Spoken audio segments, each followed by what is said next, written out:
જય સ્વામિનારાયણ. ફાંસલામાં કામ મોત હોય ને કે આખી જિંદગી વ્યથા હોય, મરી જાય તો ચાલો સમજ્યા ગયા. પણ ઘણીવાર સાલો આપણને વિચાર થાય કે આ સિંહ જેવું પ્રાણી વનરાજ સિંહના ગાળા ગ્રજવે, એને ફાંસલામાં ફસાવીને પછી સર્કસમાં રિંગ માસ્ટર જે ખેલ કરાવે, આપણને થઈ જાય કે આ શું છે, આ બિલાડાની જેમ કામ કરતો હોય. કેવી વ્યથા કહેવાય. પક્ષીને પિંજરામાં પૂરી દે, અમે ક્યાંક ક્યાંક આપણે જોતા હોય ને ત્યારે એમ દયા આવે. આ જેલ જ છે ને એને, એક ખાલી સારી ચણ ખાવા ગયો, આખી જિંદગી પિંજરામાં કેદ, ક્યાં ગગન વિહાર. બસ આ ફાંસલા સંસારના એમ જ જે ફસાય એને જીવનનો અનુપમ સ્વાદ જતો રહે.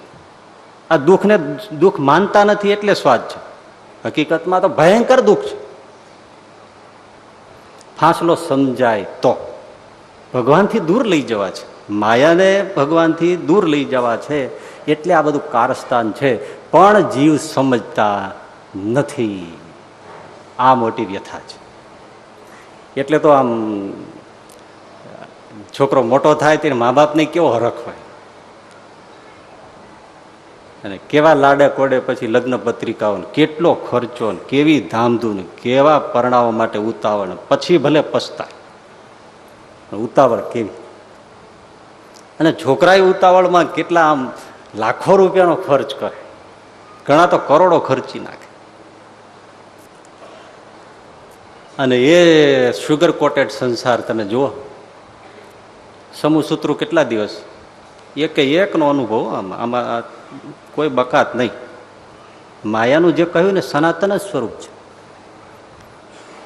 બહુ જાજુ તો નહીં કહું, સાધુ દાવે જાજુ કહેવાય નહીં, પણ થોડું થોડું.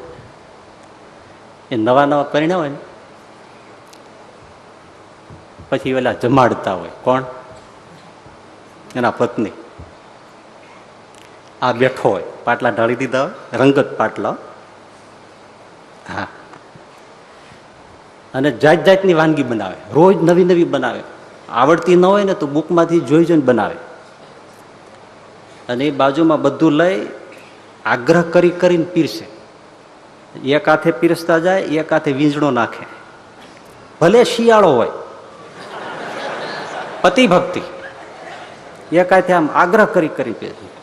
જમો ને, અરે પણ કેટલું કોઈ, શું તમે ઓછું જમો છો, મારો જીવ બળી જાય છે, જમો જમો. અરે પણ 15 રોટલી ખાઈ ગયો, 5 લાડુ ઉલાડી ગયો, કેટલું ખાવ, તું શું જાણેસ મને?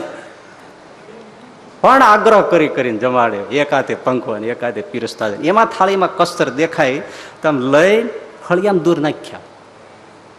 આ શરૂઆતનું સ્ટેજ. થોડો વખત જવા દો, 3 વસ્તુ બંધ થઈ જાય. એક તો નવી નવી વાનગી બનાવવાનું બંધ, રેગ્યુલર ફૂડ ઉપર આવી જાય, દાળ ભાત શાક રોટલી. પંખો તરત બંધ, પાસે બેસે આગ્રહ કરવાનું બંધ. એના પિયરિયાની વાતો ખોલે, મારા બાપુજી આમ, મારા ભાઈ આમ, મારી બા આમ. અને ઓલો મીંડ થઈને સાંભળે, જાય ક્યાં? અને એમાં કસ્તર દેખાય, થાળીમાં કચરો દેખાય તો અડે નહીં, દેખાડે, જો ત્યાં પડ્યું જરા લઈ લેજે ને મનોજ. એટલે લઈને થાળીની બાજુમાં કોર્યા મૂકી દે. થોડો વખત જવા દે, એટલે વળી પાછી એક બાબત બંધ થઈ જાય. શું? પાસે બેસીને પીરસવાનું બંધ. લાવીને પીરસે, નાનું મોટું કામ કરવા વૈયા દે. ખોટું હોય કેજો, કારણ કે આ જે વીતી ગઈ છે ને બધા હા પાડે છે. આ લગભગ વીતેલી હોય, અમુક પાકા હોય, બોલે નહીં. એટલે પીરસીને વળી પાછા નાનું મોટું કામ કરવા વૈયા જાય. વળી આવે, પીરસી જાય, વળી નાનું મોટું કામ કરવા વૈયા. એમાં પીરસવા આવે ને કસ્તર દેખાય, એટલે કે કોડા જેવી 2 આંખો છે, આ કચરો નથી દેખાતો. માંદવું પડે પછી સેવા કોણ કરે? ધ્યાન રાખતા નથી તે. હવે હશે ભાઈ, દેખાય ન દેખાય, જાઓ જાઓ જાઓ.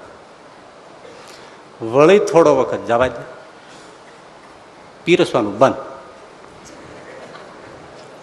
જો ત્યાં પડ્યું છે લઈ લેજો, એ હાથે લઈ લે. અથવા તો બૂમ પાડીને કેવું પડે, હવે રોટલી લાવો, શાક લાવો, દાળ લાવો, ભાત લાવો, માગવું પડે. માગે ને ધુઆ ફુવા થાય. દઈ છે ચોંટી પીડ્યા જોતે પછી અમારે બીજા કઈ કામ હોય કે નહીં. જ્યારે આવે ત્યારે ખાઉં ખાઉં કરતો ભૂખ્યો રાક્ષસ જાણે. પ્રિયતમ માંથી રાક્ષસ થઈ ગયો, ભૂસું નીકળ્યું, કડક ઝેર નીકળ્યું. હજી થોડો વખત જવાય. હા, પેલા ફાંસલો સમજીએ પછી આગળ જવાશે ને. તમારો સમય છે ને તો વાંધો. તે થોડો સમય જાય એમાં શું થાય, એક જણા બે દાંત પડી ગયા હતા. એટલે કોઈએ પૂછ્યું એના મિત્રે, બે દાંત કેમ પડી ગયા આગલા? તો મારી ઘરવાળીએ સુખડી બનાવી, બહુ કડક હતી, ખાધી, એમાં બે દાંત પડી ગયા. તો પેલો કે ના પાડી દેવી જોઈએ ને, એટલે ના પાડી હોત તો 32 પડી જાત. આ 30 બચાવવા માટે ચાલી ગયો. જોયું, હજી થોડુંક જવા દો સમય.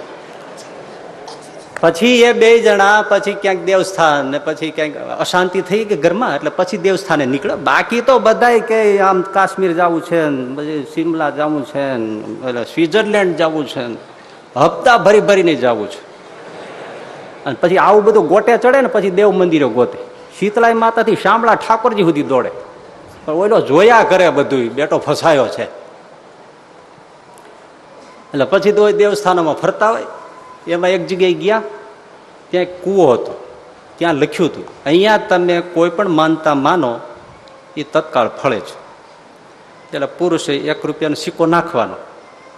સિક્કો નાખ્યો, મનોમન કઈ માનતા માની, પૂરું કર્યું. એની પત્નીને કીધું તું માનતા માન. એટલે પત્નીએ સિક્કો લીધો, કંઈક માનતા માનવા ગઈ. કોણ જાણે શું થયું, લપસી ઊંધે માથે કૂવામાં ગઈ.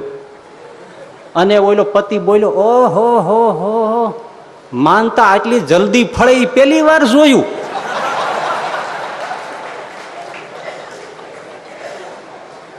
ઠેકાણું પડી ગયું ને. આ સંસારના ફાંસલાનું સ્વરૂપ છે, ઉપર શુગર કોટેડ. અને કદાચ કોઈ આમ ના મરે તો એ મરવા જેવી અવસ્થામાં જીવતા હોય.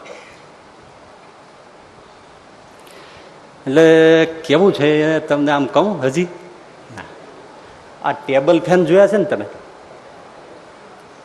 એના જેવું છે. ટેબલ ફેન રાખ્યો ને ખૂણામાં, એટલે 2-3 વાત એમાં જોઈ લ્યો, પૂરું થઈ જશે. બસ કેવો ચાલે આમ શરૂઆત ખબર છે ને, આમ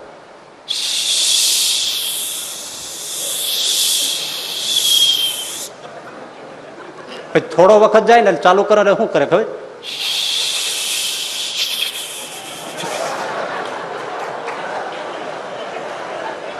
પછી ડગ આવી જાય.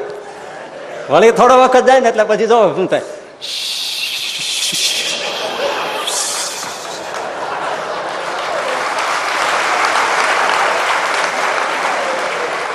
અને પછી થોડો વખત જાય એટલે જોઈ લો શું થાય.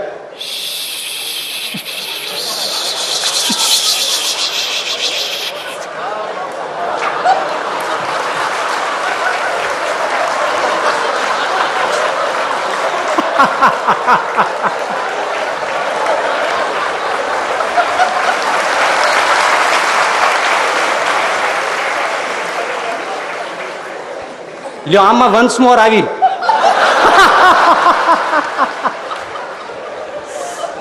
પણ મારે કઈ કઈને કહેવાનું એ છે કે સંસારનો ફાંસલો કેવો માયાએ રચ્યા છે, એમાં જીવ ફસાઈ જાય છે ભાઈ.